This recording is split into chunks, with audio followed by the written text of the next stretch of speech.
This is about public safety. This is public safety, period, and trust. This is about trust. ALPR cameras help keep our community safe. I'm your police chief, and I'm telling you that we are safer with these cameras, period. Not less safe, safer. All of us, every community member here is safer because of these cameras.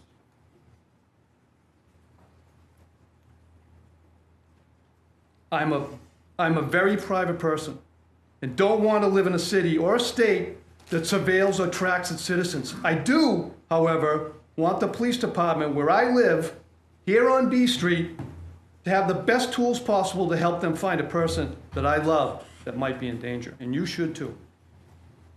It is the best tool that we have right now, helping us solve crimes and finding people that are in danger. There's a list of 602 law enforcement agencies around the country in 43 different states to which SPPD has granted some level of sharing permissions. There are 73 organizations on that list that are listed on ice.gov. You can go there and see it. They're collaborating agencies that have signed a 287G agreement with ICE. They have access to our data. They're collaborating with ICE. It's right there. Good evening. My name is Carly Williams, and I'm a South Portland resident. I'll be speaking to concern number 1. Flock is a threat to civil rights. I'm a recent appointee to the Civil Service Commission, and I've sat down with the chief over a cup of coffee. We agree on many things. This is one area that we do not. I understand that the South Portland PD has, quote, a long-standing history of using ALPRs. 2 things have changed since the PD started using ALPRs in 2009. 1, technology has changed significantly since 2009. There is no longer a simple running of a plate. This is taking a vehicular fingerprint and feeding that data, our data, into a searchable nationwide network using AI. And 2, the federal administration is actively and deliberately infringing on our constitutional rights. I am speaking tonight because this is personal. I am living the impact of both of these changes firsthand, and here's how. Back in January, my spouse, Xenia, drove by an ICE abduction taking place on their way to work. They were driving my car, and they pulled over to take a few photos. My spouse never interacted with the ICE agents, and they were simply exercising their First Amendment right to observe law enforcement. Legal, you know? Merely a few hours later, I received a phone call from the Department of Homeland Security threatening that my spouse would be added, exactly, it's nuts, to a domestic terrorist watch list if they continued observing ICE. 2 months later, after that phone call in March, Xenia and I were coming back from our first wedding anniversary trip in Quebec City, and lo and behold, we were detained at the border for an hour because of a domestic terrorist flag on our passports. It is disturbing and frankly scares the crap out of me that the government is threatening and tracking me in this way. Not in the abstract, not in a conspiracy theory way, in the very real way that they surveilled my spouse, they called me with threats, and they've continued to intimidate us.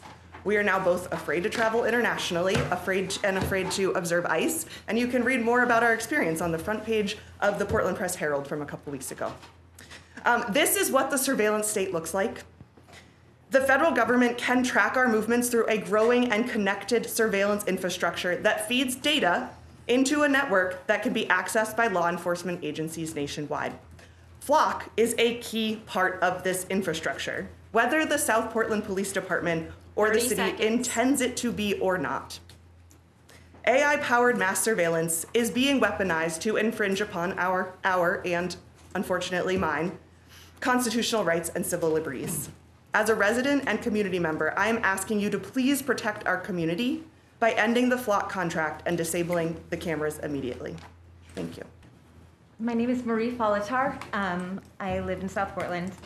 The question before you is really whether surveillance infrastructure should remain subordinate to public oversight for a perpetual license with no expiration date for using our data, and whether you feel you are equipped to make choices on the perpetual use of our data and be accountable and complicit for any future misuse and abuse. Because once communities normalize the idea that movement, association, healthcare access, and daily life can be continuously tracked and stored by public-private systems, The burden of proving why that should stop often shifts to the public, like today, instead of onto the institutions expanding the surveillance, and by then the infrastructure is already built. Who controls community data? What rights municipalities are quietly signing away? And what kind of society South Portland is building without fully discussing it are important to ask. Because this infrastructure does not simply collect license plates, it maps human life. It can reveal where people seek healthcare, who attends protests, who visits substance use treatments, where immigrants gather, where queer and trans communities organize, where religious institutions people attend. And movement data is not abstract. It becomes a map of vulnerability. I want to first thank all of our residents for the passion they've brought to this. I've been on the council for a long time, and I am somewhat rejuvenated by this. It's been a while since we've had this many residents in a row, and I appreciate it greatly. And being on the council for a long time also reminds me that I owe you all an apology, because I was here. I voted for this contract in the first place. Heck, I was mayor. I didn't look at it close enough.